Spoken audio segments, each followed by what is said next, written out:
Iba talaga nagagawa ng kapangyarihan. Mm. Alam mo, minsan, ang langaw, pag tumuntong sa kalabaw, ang feeling niya, mas malaki pa siya sa kalabaw. Ganyan ang utak langaw. Alam mo yung manloloko, ano yun? Lawyer, sorry. Ano? Hindi ko tuloy ma-pronounce ang maayos eh. Kasi minsan papasin ko yung lawyer na congressman, nagiging liar na congressman. Kita mo ngayon, palpak yung drainage, palpak yung project. Kapag palpak, ituturo ng congressman, DPWH. Wala siyang kinalaman puno, charot.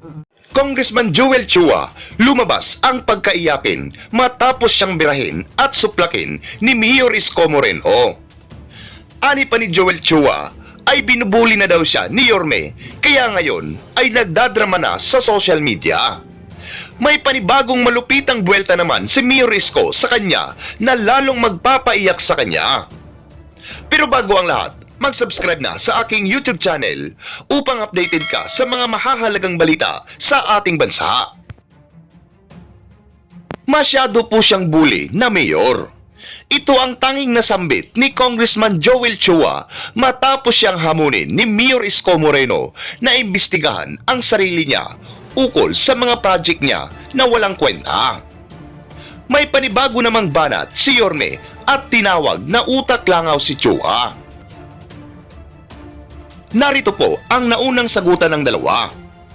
Saad pa ni Yorme and he quoted, "I challenge Congressman Joel Chua to investigate himself. Nagkaletse-letse ang flood control sa buong Pilipinas sa pakikialam ng mga congressman. Ang trabaho ng congressman, gumawa ng batas, hindi magpagawa lang ng kung ano-ano." At ito naman ang sagot ni Representative Joel Chua and he quoted, "Bakit hindi po ang DPWH ang kanyang sitahin sa sinasabi po niyang mga requirement? Pasikat lamang ito. Naghahanap lang ng content sa kanyang vlog. Hindi pa tapos ang kanyang eleksyon, hanggang ngayon may hangover pa rin sa eleksyon." End quote. Opinion naman to. Naniniwala ba kayo, o mga manonood, na kailangan humingi ng permiso sa lokal na pamahalaan nitong mga proyektong ito? Tanungin natin ng taong bayan.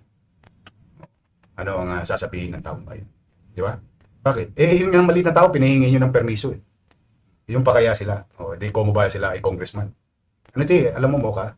Naglakihan ang ulo nito mga to eh. Ipakilala niyo naman sila nung nagsisimula pa yan. Oo. Iba talaga nagagawa ng kapangyarihan. Mm. Alam mo, minsan, ang langaw, pag tumuntong sa kalabaw, ang feeling niya, mas malaki pa siya sa kalabaw. Ganyan ang utak langaw. Ugaling langaw. Pero nandiyan yan. Basta tayo ginagalang natin sila lahat. Hindi po pwede lang na mamihasa sila na yung napapalusot nila nung araw. Wardi-wardi o siga-siga. Ngayon, nakahanap kayo ng katapat, iyakin naman kayo. Ako nga, minsan. Sana pag nag-imbestiga sila sa labas ng Kongreso. Para pagka-libelous yung akusasyon nila. Kasi ang ano nila dyan, excuse nila dyan, nasa loob sila nasa hall of Congress. Kaya nila mang-api ng mga individual. Yan ang nararamdaman ng tao. Shoutout sa iyaking congressman. Yan mga nakakuha lang kayo ng katapat eh. Pero tingin ko marami na nagsisisi yan. Kaya, Tingin ko naman. Meron namang araw para dyan. Ngayon, usapang permiso. May nagsasabing congressman sila lang daw yung ang tawag dyan. Parang politika yung statement. Ito, huwag na kayo lumayo. Ito patunay. Una, si Erwin Cheng, hindi natin yan kapartido. Pero inaprobahan ko lahat yung programa niya. Si Congressman Maceda, hindi rin natin yan kapartido. Baka kasi pinalalabas ito mga politika di ba? Ito alam ng taga Maynila to. Alam ng taga Maynila, hindi pwedeng ipagkaila to sa Maynila. Kabago-bago pa lang naman ang eleksyon. Si Congressman Erwin Cheng. Daming programa, daming project. Nagpunta, sabi ko, basta, ito, kukunin mong permiso. Kukunin mo to. Kukuha. Inaprobahan ko. Hinarangan ko ba yung ikabubuti ng taong bayan? Hindi. Ganun din kay Congressman Maceda. Hindi ko rin yung kapartido. Inaprobahan ko din. Maganda yung isang project ni Congressman Maceda. Sige, approve. Kaya lang, kayo ba? Gagastos kayo ng 19 million pera ng taong bayan. Gagawa ng barangay hall. No? Tapos, sa bangketa. Tapos tatakpan yung eskwelahan. Tama ba yun? Aprobahan mo ba yun? Una-una, tama rin siya. Tama rin siya. na marami ng barangay hall na nasa bangketa sa Maynila. O yan. Tapos dadagdag pa siya. So, ibig sabihin, yung mali, gusto niya ipagpatuloy kasi nagmukhang tama. Magiging tama lang kasi congressman siya. 19 million yun. Nasaan ang perang taong bayan? Ngayon, ito, distrito, pagitan ng 3rd District at 4th District. Kinansela ko to. Ay, dito ko yata in-announce yun. Kinansela ko to. Bakit? Hindi humingi ng permit. Nung humingi ng permit, inaprobahan ko. Ayan, aprobado. Pagawain ng DPWH. District 3 and District 4. Ito yung di masalang. Bakit kailangan humingi ng permiso? Kasi kailangan namin gumawa ng traffic plan. Isasara yung tulay Hindi ngayon magugulat ang taong bayan. Tanong, ikabubuti ba to ng taong bayan? Opo. Kakampi ko ba sa politika yung si Joel Chua? Hindi. Kakampi ko ba sa politika si Edward Maceda? Hindi. Distrito ba nilang dalawa to? Opo. Inaprobahan ko ba? Opo. Approve. Ayan. Kaya, ano nangyari? Nakagawa ngayon ang MTPB ng traffic plan sa pagsara ng kalsada ng tulay ng Dimasalang. Ano ang maganda rito? Ayan po, approve po. Ano po maganda rito? Nagbayad po sila ng buwis. Magkano po ang binayarang buwis o what you call contractor's tax sa gobyerno ng Maynila? 504,000 ang binayad. Yun yata ang ayaw ipagawa ng mga ibang congressman. O baka kasi mabawasan ko yung pribilehyo o yung para sa kanila kung ano man. Kung sino man yun. Ito, nagbayad. May resibo pa to sa gobyerno ng Maynila. Saan ba Dimasalang? District 3, District 4. Ulitin natin kasi alam mo yung manluloko. Lawyer, sorry. Hindi ko tuloy ma-pronounce ang maayos Kasi minsan napapansin ko yung lawyer na congressman, nagiging liar na congressman. Binubuli. Bully? Nahuli lang, nabisto lang kayo. Kaya umiiyak kayo. Ito, sa inyo to, sa distrito nyo to. DPWH. Kakampi ba sa politika? Hindi. Kung politika lang ang pag-uusapan. Kaligtasan ng taong bayan ang iniisip ko Yung convenience ng taong bayan O plus yung mga regulatory power ng local government. Ibinalik sa akin, nag-apply. Binigyan ko, inaprobahan ko, nagbayad ng buwis. Legal ngayon. Kaya pag tinanong ka ng taong bayan mo bakit sarado ang Dimasalang X number of day, X number of time? Kasi may gagawin. Para saan? Sa ligtas at maayos na tulay. Kung politika lang, yan. Marami pa. Ibang mga congressman, sila Dionisio. Lahat sila. Di ba? Kung politika at politika, wala ho yun. Sanay po ako ng politika. Lumaban nga tayo, outsider Alam naman ng taong bayan. Hindi nyo pwede pa sinungalingan ng taong bayan. Wala na po kayo mabobolang ngayon. Maiyakin. Kayo na nabisto Dati kayo nang bibisto Kayo yung kaul ng kaul. Ngayon kayo nabisto, umiiyak kayo na binubuli kayo. Hindi kayo binubuli. Ayaw nyo lang mabisto. Tapos ngayon, pag nabisto, tuturo mo DPWH. Kawawang DPWH. Nanonood ako nung Senate hearing. Ewan ko ano kaya reaksyon ng taong bayan sa Senate hearing. Unti-unti na nabibisto yung yung mga congressman. Mga naging contractor. Tawag bagong word nila? Contractor. Contractor. Malay mo, meron niya sa Maynila. Kasi yung nahuli ko kahapon ay isa sa listahan ng kontraktor na pinresentan ni Presidente ay kontraktor ng 3rd District ng Manila sa flood control din sa buong bansa. Yup. Mukhang ayaw nilang malaman ng tao yun. Pero ilalahad natin yan. May oras ako para dyan. Pero ngayon, kasi naawa naman ako sa tao, kasi pinag-uusapan natin yung bahay. Talagang doon nangyayari. Ngayon, Mocha, balik na rin naman natin. Pupunta ako sa bahay mo. I-rearrange ko yung sala. Magagalit ka? Pag hindi ka nagpaalam? Oo. Syempre po. Oo. Kasi yung mga Bahay mo gamit, yan tsaka... Tama ba? Oo. Ako chairman Pwede ba yan? Sige, tamo. Common sense, di ba? Exactly. Kaya akala nito mga congressman na to, naloloko nila yung taong bayan. Hindi ho. Alam ng taong bayan, manood kayo sa comment. Tingnan natin. Nga sila, engrossed po sila sa ating topic actually Di ba? Kahit na anong pagsisinungaling nyo, hindi namin alam yan. Gumagawa lang kami ng batas. Lelang yung panot. Bubulahin nyo pa taong bayan. Alam ng mga taong bayan yan. Siguro kasi boss nakakalusot noon, Exactly. Noon nakakalusot. Bumoto na ang taga Maynila ng bagong mayor Yun yung katotohanan Kasi nga hindi naging maganda ang naging nangyari sa lungsod ng Maynila. Noong nakialam na at pinayagan ng alkalde, ng mga congressman ay gawin ang gusto na lamang nilang gawin. Tingnan mo Yung tennis court. Oh, yung tennis court. Doon sa District 2. Oh. O ginawa nilang meeting area ay tennis court yun ng mga nagte-tennis doon. Di ba? Eh kung di ako naging mayor, hindi pa mababawi yun para mabalik sa tao na gamit ng mga taga roon.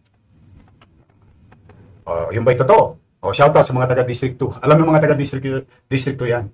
Araw-araw silang tinawag diyan eh. Oh, diyan nagkaroon ng AKAP, tupad, AX, diyan yun eh. Alam ng mga taga District 2 yan. Ang ipinagpapasalamat ko lang sa taong bayan. Moka. Bagamat talamak ang bigayan ng AKAP, AX, at tupad nung nakaraang halalan. Oh, yan, sa basketball court, diyan sa District 2. Oh, doon sa may tennis court na sinasabi ko. Oh, sa Tutuban. Oh, tapos yung nangyayari naalala mo na iskandalo pa ng isang kandidatong mayor na live niya, yung San Andres? Bigayas San Andres Complex. At saka ginamit niya sa may what do you call this, sa may Ninoy Aquino Stadium. At saka doon sa Quiapo. May isang opisina ron. Bigayan ng bigay. Ang pinagpapasalamat ko lang sa tao. Tumibay ang damdamin ng tao. Hindi nagpatokso. Binigyan pa rin tayo ng pagkakataon. Overwhelmingly. So ano ibig sabihin? Para bang sinasaad ng taong bayan? Nabantayan mo kami. Ito po, boss, maganda sinabi ni Airguard Pangilosa, gising na ang Batang Maynila. Oo. Eh, yun ang ano ng tao dun. Yun ang statement ng tao. Bantayan mo kami. Pangalagaan mo kami. Kasi wala kaming kakayanang lumaban sa congressman. Yan ang statement ng ordinaryong Batang Maynila. Oh. Eh ngayon, pag hindi natin ipupulis, hindi natin didisiplinahin at hindi natin aayusin, o warde-warde na ang Maynila. O, ulitin natin ha. Inaprobahan ko ba? Okay. Yung mga proyekto ng mga kalaban kong congressman, kasi yun ang gusto palabasin ni nung isang lawyer congressman. Oh. Inaprobahan ko ba? Inaprobahan ko. Alin ang hindi ko inaprobahan? Yung mga hindi po pwede. O, yun ang ayaw nila. Kasi gusto nila sila masunod. O, yan yun. Yan ang katotohanan dyan. Pero again, hayaan ko ang taong bayan ang humusga. O, sino ang nagsasabi at sino talaga ang tapat at totoo. Yan. Okay. O, Mocha, update muna natin ang ating taong bayan. Ito, importante dahil marami na baha. Maraming nabasa. At delikado po yan. In fact, ito, Mocha, i-report mo sa kanila yung sitwasyon ng leptospirosis natin. Ito po, Yorme, ang update po sa leptospirosis cases, meron po tayong total confirmed 260 cases. Grabe, di ba? Ayan po yung nire-report po sa inyo ni Mocha ay patuloy na lumalago. Kung kayo patuloy na nagsusubaybay sa amin tuwing Biyernes, kasama ko si Mocha, na dito sa Yormes Awat, palaki ng palaki. From 60, 100 mahigit, ngayon 260 200. Ito'y mga ospital pa lamang ng pamalang lungsod ng Maynila. Hindi pa naisasaad dito yung ospital ng national government. Ako'y nakikiramay naman sa pamilya ng mga nasawi dito sa infeksyon ng leptospirosis. Yan po ang masamang epekto. Yan lagi ko sinasabi na para bang pinagtatawanan lang ng mga congressman, yung pinagpapaalala ko. Na bagay sila kasi hindi naman nababaha. Hindi naman sila nagbubungkal ng ng kanal ng baradong imbornal. Na yung damage to life and property. Ito po yun. Ito ang nakalulungkot na pangyayari. Kailangan pa bang may mabuwis na buhay?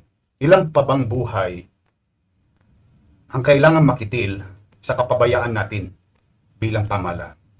Ilang pa bang buhay ang kailangan makitil para magising tayo sa katotohanan na kailangan na natin bigyan ng atensyon yung flood control at pumping station problem ng ating syudad, ng Metro Manila at ng buong bansa. 35, nakikiramay po ko sa pamilyang yaon. Nalulungkot po kami. Ngayon naman po, kung maalala niyo po, 2-3 weeks ago, namili po tayo at nabigyan tayo ng mga donors. Ang dami, by the hundreds of thousands of capsule. Ito po, importante po ito i-announce ko po. Ayan po yung data na sinabi ni Mocha. Ito pong nasa screen ninyo. Please grab the picture. Anong tawag doon? Screen grab nyo na. Ito po ang mga listahan ng ating health center through the leadership of our director ng Manila Health Department, Dr. Grace Padilla. Available po ang, tatamaan ko lang doxycycline. Tama ba ang pronunciation? Doxycycline daw po, Yorme. Ganon. Bago na ba? Ginugil ko how to pronounce doxycycline. Okay. Bago na pala. Ito po. Importante po ito kasi kung kayo, ulitin ko po, kung kayo ay nabaha, na-expose sa baha, ito yata yung prophylaxis. Yes, preventive. Opo. Kung lulusong pa lang po kayo sa baha, pwede na kayo uminom nito. At kung nalusong ka, pwede ka nang uminom. Yes, Huwag mo na hintayin. huwag na. Alam ko, 2 kapsulada yan maaari na po kayong magpunta. Kasi nung about 2 weeks ago, may nakita ko mga comments. Saan po available, saan po available. Ito na po, i-grab nyo na po yung picture na ito. Kung nandiyan kayo sa mga area na yan, ayan po, ang mga health center at ating ospital. Magpareseta, magpakonsulta kayo, available po ang doxycycline. Ito po isang kapsulada na nakatutulong for preventive or maaari kang magamot agad o matulungan ng iyong katawan na maproteksyonan laban sa leptospirosis. Ako po, tumira niya nung inukay namin yung mga kanal. Kasi yung insidente ng flood control yan, nangyari yan sa Maynila, nung nakita ng taong bayan. Yung ulan na yan. So, yan po Nay, Tay, lalo na sa mga minamahal kong lolo't lola, pwede na po kayo magpakonsulta sa mga health center natin iyon na nandito sa inyong screen. Sa mga apo, tulungan ninyo ang inyong mga lolo't lola, mga nanay, tatay, mga anak, sa mga anak na nanonood. Baka kayo ang nakakalang how to picture graph para yan po ang mga listahan ng area. District 1, 2, 3, 4, 5, 6 at 6 na ospital. Magpa-check up at pag kayo na may naresetahan ng doxycycline, available po yan. Ayon sa ating Manila Health Director, Dr. Grace Padilla. Padilla. Shout out po, napakasipag po. Hindi pa natutulog din yun. Naya silang matulog kung hindi kayo natutulog yun. Kahit po Ayun, sa yung tindi. PIO. Huwag yung tindi walang tulog. Mapdi nga lang talaga sa mata. Ang mahirap yung walang gising. So, ingat lang po. Mag-ingat lang po tayo. Ang ano lang natin ma-prevent. Nakakalungkot kasi. Anyway.